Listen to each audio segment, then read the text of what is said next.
Messieurs, passons donc sur les Dallas Mavericks. Je vous mets comme d'habitude l'illustration réalisée par Jordan, le cofondateur du site QuickBasket.net, avec Toujours. Kyrie Irving et Luka Doncic. Donc c'est Dallas Mavericks, assez parlé de moi, qui donne une belle légende à cette image et qui dit «Regarde Kyrie, la cafette est là-bas». Bref, parlons un peu de la saison dernière des Mavs. Un début de saison en 2020 de Dallas qui démarre la nouvelle année en 22-16, donc un bilan qui est plutôt correct mais sans plus. Et c'est le mois de janvier qui va précipiter leur chute avec un premier craquage qui les poussera à trader pour Kyrie Irving. Ce bon vieux Kyrie rate des matchs, Luka rate quelques matchs et Dallas s'effondre totalement sur la fin de saison, se permettant même un petit tanking de fin de saison, notamment parce que leur pick était protégé top 10. Donc Les, l'intérêt en- était là de garder leur pick, ce qu'ils ont réussi à faire. les Donc enfoirés. bravo à eux. Ah oui, c'est vrai qu'il devait aller à New York sinon. C'était Bah oui, puis il celui du tanquait pas, trade c'était inutile. de Porzingis, c'est ça? Ouais, je crois que c'est ça. Donc voilà. Résultat, un bilan négatif, 38 victoires je crois, et pas de playoff, même pas de play-in pour les Texans. Qu'avez-vous pensé de cette saison des Mavs? Bah, je pense que comme tout le monde, enfin beaucoup de monde, on a trouvé ça plutôt très décevant. Parce que c'est vrai que sur le papier, un duo Kyrie-Lucas, c'est plutôt très alléchant. Et je pense que si au moment du trade, on avait fait un pronostic, que ce soit interne ou un peu avec tout le monde de la communauté NBA, si on avait mis un pronostic en leur demandant est-ce que vous voyez plus les Mavs de top 5 ou hors play-in, bah, je pense qu'il y aurait eu peu de monde à les mettre hors play-in. Donc c'est vrai que c'est un peu décevant. Alors après, il y a des circonstances atténuantes, un petit peu de blessures, des absences, euh, un effectif bah, qui s'est un peu vidé avec le trade. Donc c'est vrai que ça fait des circonstances un peu atténuantes, mais oui, enfin je pense que N5 dira pareil, mais plutôt une grosse déception quand même, quoi. Mm. Mm. Ouais, Ouais, surtout l'aspect tanking, c'était ouais, c'est pas beau, quoi. absolument incroyable quand même de la part de la franchise. Surtout que le play-in était largement atteignable. Je sais pas si ça laissera des traces dans la gestion de Luka Doncic, mais c'est un peu tenter le diable sur les prochaines prolongations et tout. Bon, on verra. On va faire un petit point sur le roster. Le roster. Et sur les arrivées et les départs. Finalement, beaucoup d'arrivées, beaucoup de départs, mais pas de joueurs significatifs, notamment dans les départs, avec du Campazzo, du Davis Bertans qui a été tradé, Reggie Bullock aussi, Tyler Dorsey, Justin Holiday, AJ Lawson, Javel McGee, Frank Ntilikina, Théo Pinson, Chris Silva, Kemba Walker, Christian Wood et McKinley Wright. Et au niveau des arrivées, on a du Greg Brown, on a du Seth Curry, Dante Exum, Richon Holmes, Derrick Jones Jr., Derek Lively, pardon, Mike Miles Jr., Olivier Maxence Prosper, Jordan Walker, Joe Viscamp et Grant Williams. Je gardais le meilleur pour la fin évidemment. Ce qui nous donne donc un roster avec Luka Doncic et Kyrie Irving, Seth Curry, Dante Exum, Josh Green, Tim Hardaway Jr., Jaden Hardy, Jordan Walker, Derrick Jones Jr., Joe Viscamp, à l'intérieur Greg Brown, Maxi Kleber, Markif Morris, Olivier Maxence Prosper, Grant Williams et à l'intérieur Rishon Holmes, Derek Lively 2 et Dwight Powell. On a eu quand même un été assez correct avec tout d'abord la prolongation de Kyrie Irving. Il y avait eu pas mal de discussions là-dessus. Est-ce que va prolonger, va pas prolonger, va signer, va pas signer. Finalement, ça a été assez vite. Ça a été réglé assez rapidement.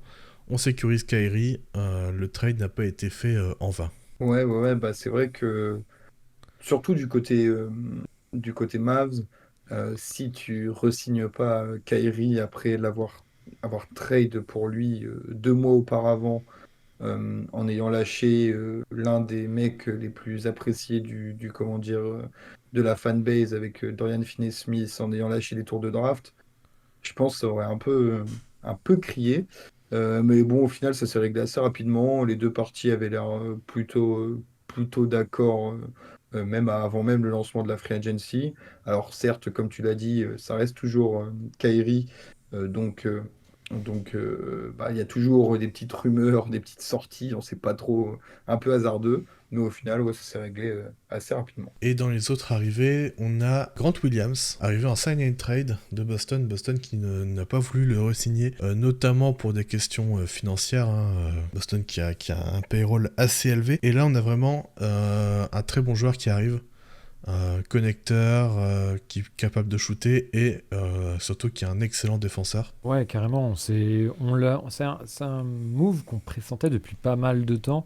En tout cas, le fameux poste 4 qui pourrait amener de la défense et du shoot, du spacing autour de Luka Doncic, c'est une marotte maintenant depuis longtemps. Grant Williams, c'était un des meilleurs représentants de ça, puisque très bon au shoot à distance et qui est plutôt très bon défenseur sur l'homme, off-ball, qui peut s'introduire dans des schémas, notamment de switch-all. Là, on l'avait vu chez les Celtics, dont c'était la force avec la profondeur qu'ils ont abandonné depuis.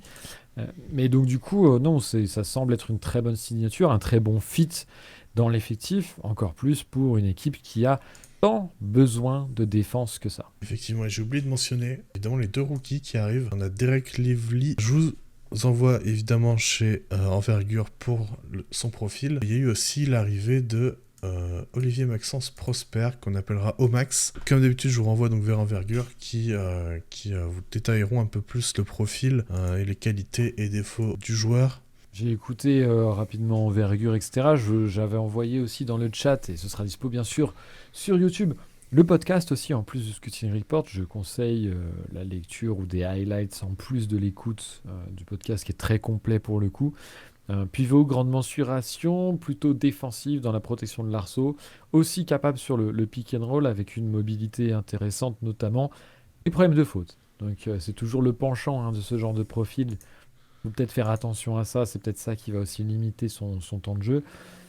Et puis offensivement, menace assez unilatérale sur le lob, un peu de passing sur le short roll, de l'upside là-dessus en tout cas. Donc ça peut être intéressant à moyen long terme.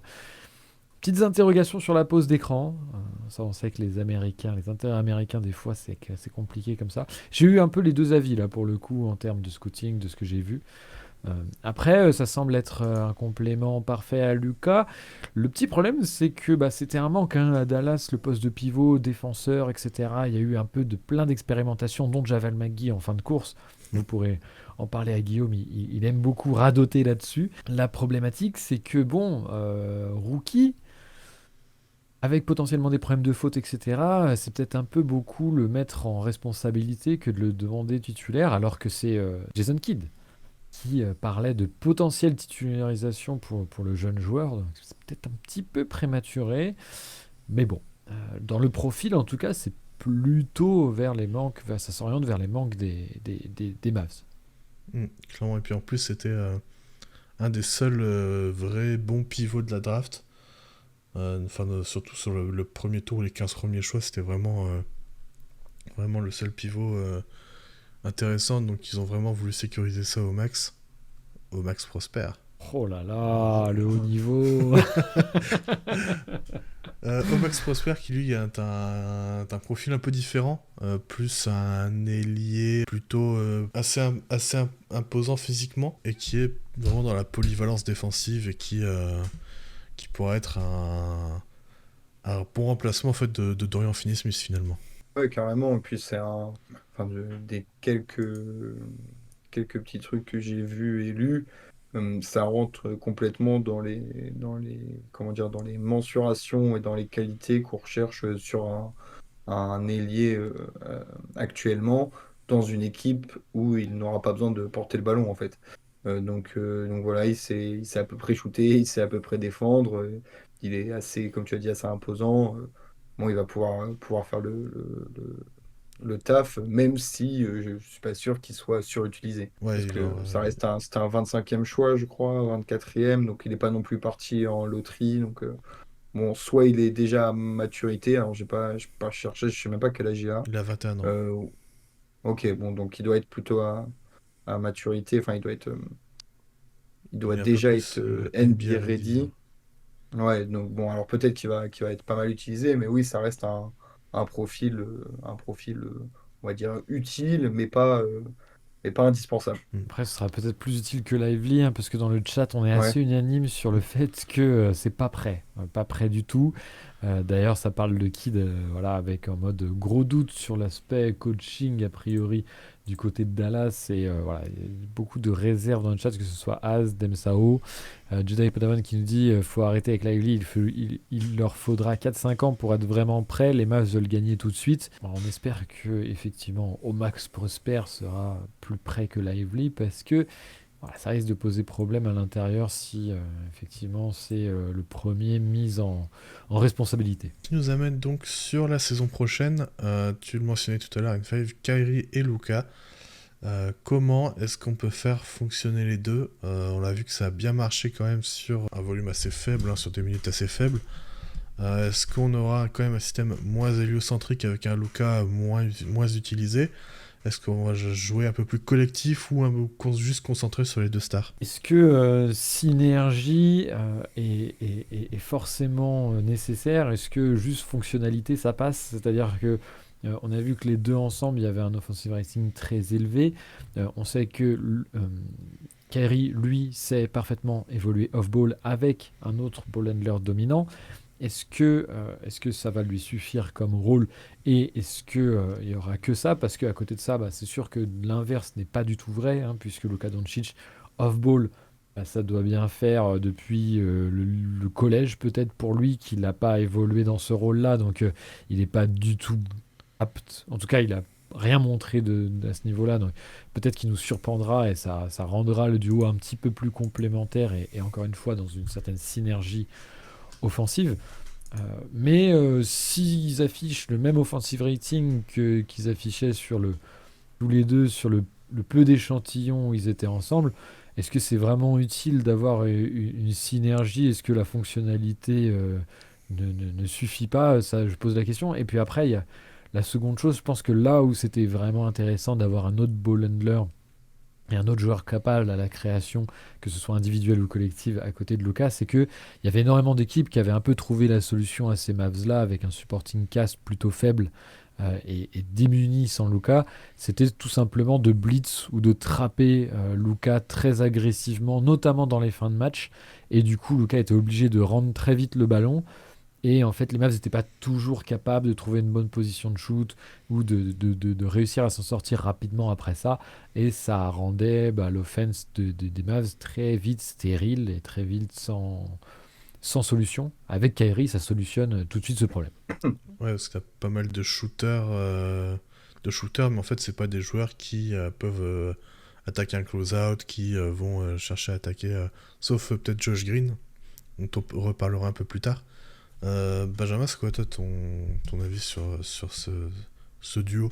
Je vais pas paraphraser ce qu'a dit N5, parce que ça résume aussi bien les aspects positifs que les interrogations autour de ça. Alors, enfin, en tout cas offensivement. Après, la question qui se posait déjà au moment du trade et qui se pose encore aujourd'hui, c'est aussi le côté défensif. Parce que c'est vrai que ce sont deux joueurs pas réputés pour être de gros défenseurs, que ce soit physiquement ou dans la motivation, le QI défensif, enfin, un peu tout. Ils sont tous les deux du côté plus négatif. Alors, je j'ai pas énormément regardé les Mavs de la saison passée, mais je crois que Doncic, il y avait eu quelques progrès malgré tout. À voir jusqu'à où ça peut aller. Et est-ce que juste par le simple fait d'être offensivement de très très haut calibre, est-ce que ça suffira?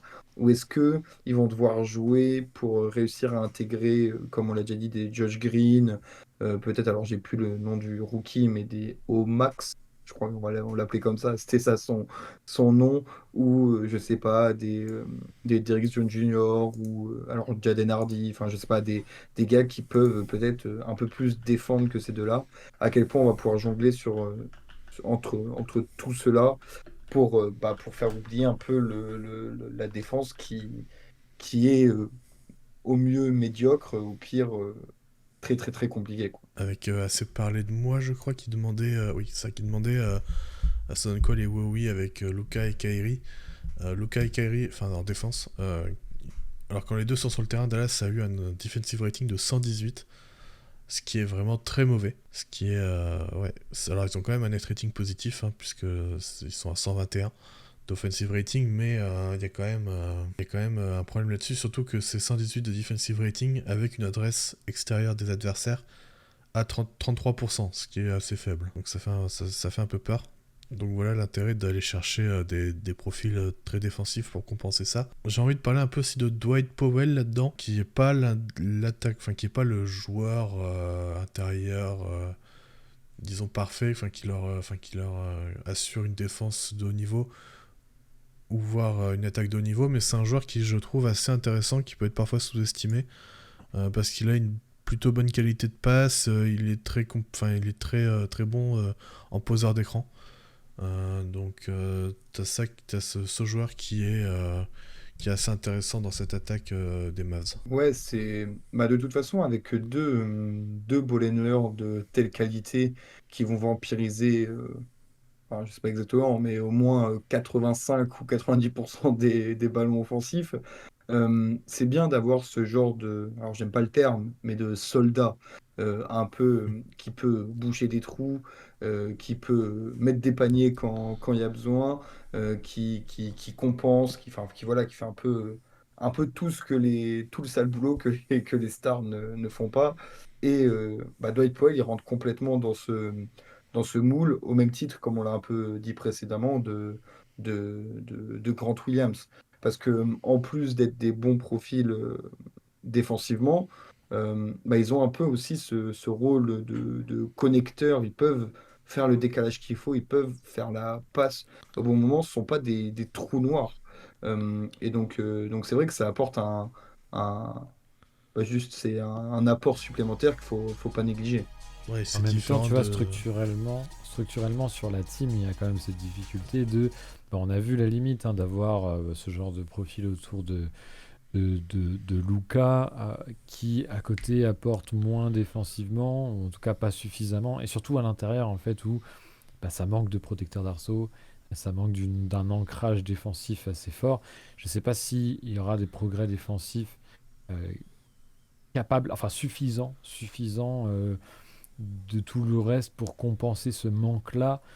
Ça me semble assez compliqué, en sachant que c'est obligatoire en fait. La saison, c'est très bien dit dans la preview signée Vincent, c'est la saison où ils sont le plus dangereux, la saison où ils font le meilleur SR, la saison où ils vont le plus loin aussi en playoff, etc. C'est quand ils réussissent à se hisser dans la moyenne de la ligue au defensive rating, où Lucas fait les meilleurs progrès à ce niveau-là et où surtout tout le monde est au diapason autour, avec un système défensif potable, plus sur du switch hole d'ailleurs que du coup dans de la protection d'arceau, vous l'aurez compris, avec notamment Maxi Kleber qui a un bon profil à l'intérieur aussi, mais qui est encore une fois un peu sous-dimensionné, c'est-à-dire que c'est plus un poste 4, un peu plus proche de ce que pourrait être Grant Williams ou voilà, la défense en switch, mobile, etc.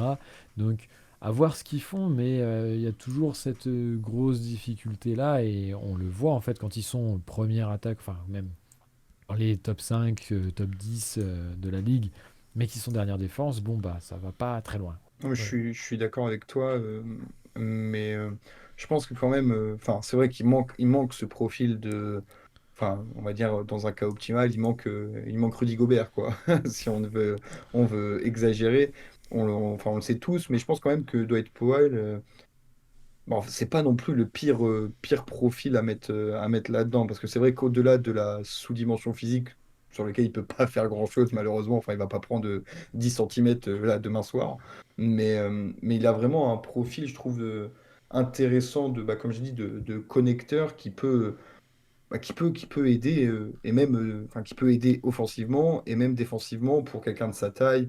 Il est mobile, il résiste quand même assez bien au choc. Alors oui, la taille, il lui manque des centimètres, mais c'est pas non plus une valeur négative, si je puis dire. On peut parler un peu aussi de Josh Green, qui en fait a un peu ce même profil que les Grant Williams et Dwight Powell sur un poste un peu différent, qui est en fait qui est un joueur très très bon connecteur, très efficace, qui va être lui aussi capable d'attaquer des close-out, qui a été, si je ne m'abuse, assez efficace la saison dernière, que je retrouve sa page Cleaning the Glass.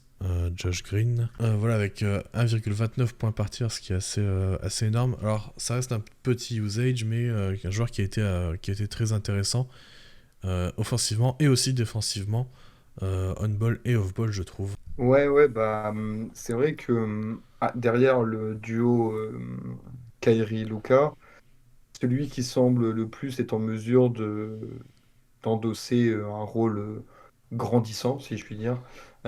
Parce que, comme tu l'as dit, euh, bah, il est efficace pour un joueur qui, bon, certes avec un usage plutôt faible, mais bon, ça commence, faut bien commencer quelque part. Donc oui, il est assez, enfin, il est efficace, il est bon shooter, il a montré quelques flashs balle en main. Alors, dès la saison prochaine, ça ne sera pas une troisième option comme on peut l'entendre dans d'autres équipes, mais quand même, c'est en progression constante. Il a un bon coffre défensif, il est assez intelligent. Donc, euh, donc oui, je trouve que c'est un bon complément au duo Luka Kairi. Il va sûrement compenser défensivement les manquements et les errements des deux stars, à voir jusqu'à où ils vont l'utiliser offensivement, autre chose autre chose qu'un spot-up shooter, quoi. Est-ce que vous avez quelque chose à rajouter sur cette preview des Mavs? Bah, juste, je trouve quand même que c'est un été plutôt réussi quand même. Enfin, Je on suis sait le complètement dire quand d'accord. c'est raté, faut aussi le dire quand c'est plutôt réussi. Et là, quand même, tu re-signes Kyrie ultra rapidement, qui était ton souci numéro un. Tu draftes un gars utile immédiatement et quelqu'un qu'il faut développer, mais sur un des postes où tu es en manque. Donc pareil, plutôt intelligent. Tu fais venir un Grant Williams qui peut vraiment dépanner là où tu as besoin, enfin dépanner en défense et s'intégrer parfaitement offensivement. Tu ramènes un peu du nombre sur les autres postes en les personnes de Seth Curry, Holmes, Derrick Jones Jr. Donc, bon, ils auront peut-être pas tous 20 minutes de temps de jeu, mais c'est des joueurs qui peuvent te servir, enfin, qui sont plus que NBA ready, enfin, qui sont vraiment dans des rotations depuis des années. Donc, franchement, pour un été en sortie de saison à la limite du cataclysme, c'est vraiment plutôt intéressant. Je soutiens Ben quand il dit que l'été a été intéressant. C'est vrai que après la re-signature de Kyrie, il y avait quand même peut-être pas autant de marge de manœuvre que ça. Il y a toujours ce petit manque à l'intérieur potentiellement, mais il y a quand même de bons défenseurs et de bons joueurs qui arrivent, Grant Williams en tête, avec potentiellement quand même des choses à mettre en place défensivement. Il y a l'interrogation de Jason Kidd. On parlait tout à l'heure de Finch comme un fusible qui pourrait sauter. Je me pose aussi un petit peu question du côté de Jason Kidd. Je ne sais pas à quel point il est encore viable, il s'entend encore avec les joueurs et je ne sais pas trop ce qui en est en interne. Mais je me dis que ça peut être aussi l'élément à faire sauter du côté de Dallas pour aller de l'avant. Et Guillaume qui crie dans le chat Mike Budd à Dallas. Ce serait marrant quand même, hein. Ce serait effectivement, Mm. enfin, il aurait un créateur élite pour le coup. Il y en aurait deux pour le prix, hein, Oui, en Ouais. plus d'eux, t'as raison. Donc ce serait, ça lui changerait en tout cas. Alors que assez parlé de moi, beaucoup moins peut-être, avec beaucoup moins de bienveillance, nous parle des Doc Rivers. Doc Rivers, si tu veux te choquer en playoff, c'est parfait. Ouais, rapidement pour revenir sur Jaden Hardy, on en parlait un petit peu. C'est un profil plus de scoreur, créateur pour lui-même. Il a été assez efficace la saison dernière pour sa saison rookie, donc à voir si s'il peut confirmer. Bon, c'est pas du tout un passeur, hein. Je vois son ratio assist usage qui est proche du néant.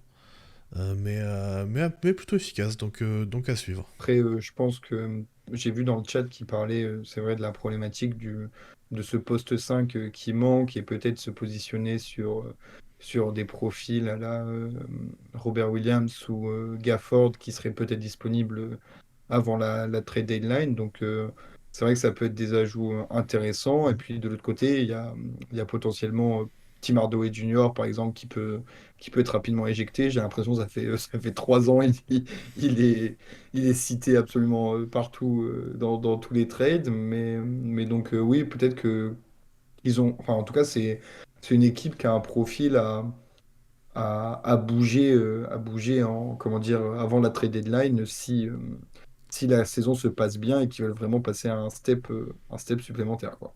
C'est marrant, hein, la raquette Grant Williams, Rob Williams, elle me rappelle quelque chose, mais j'arrive plus à la retrouver où. Peut-être du côté du Massachusetts. Encore des Celle pièces qui dit, encore à bouger. pardon, celle qui dit dans ton cul. Voilà. Voilà, je savais que j'allais être trigger avec ça. Le gars qui n'en peut plus. T'inquiète pas, on en reparle demain, Zad, de cette raquette. Et non, mais on en parlait de ce genre d'assets qui justement peuvent encore bouger jusqu'à la trade deadline, etc. Effectivement, Dallas serait bien inspiré d'aller les chercher ou de potentiellement essayer de se mettre en concurrence sur ces profils-là. L'autre petite chose qu'on peut dire quand même, c'est que ça faisait vraiment tâche quand même la saison passée, ce tanking, ce faux tanking de fin de saison, d'autant plus quand tu as Luka Doncic et que tu perds une année de Luka Doncic pas en playoff. C'est quand même très difficile à encaisser. Donc pour les fans de la franchise, j'imagine, mais même pour les non-fans. Et du coup, il va falloir forcément qu'on voit autre chose cette année. Il y aura un petit peu pas mal de pression sur Luka, qui ferait bien aussi d'évoluer lui aussi, hein, parce que si il est bien évidemment excellent dans le jeu, peut quand même encore faire des progrès sur l'aspect forme physique, malgré tout. On sait qu'en début de saison, ça avait coûté des matchs hein, quand même aux Mavericks, notamment les fins de match, où tu sentais qu'il y avait quand même beaucoup moins d'essence dans le moteur. Et également aussi sur l'aspect, et ça c'est peut-être juste pour nous, parce que personnellement il me fait criser avec ça, de arrêter de parler aux arbitres, c'est insupportable. Mais ça c'est peut-être juste une question de goût et de subjectivité, donc bon, à la limite, si ça ne fait pas câbler au niveau du jeu, bon. En se remettant un peu en forme physiquement, enfin, se remettre en forme, toute proportion gardée, hein. Bien sûr, ça reste un joueur NBA qui joue 82 matchs enfin, qui fait 35 minutes pendant 82 matchs. Mais c'est vrai qu'on en a un peu parlé, mais ça serait intéressant vraiment de le voir embrasser ce rôle de joueur un peu off-ball. Alors, on ne lui demande pas d'être Steph Curry, mais ça ouvrirait tellement de possibilités comment dire, aux Mavs de le voir lâcher un tout petit peu le ballon. Parce que bah, c'est typiquement le joueur, tu peux pas lui laisser 30 cm, quoi.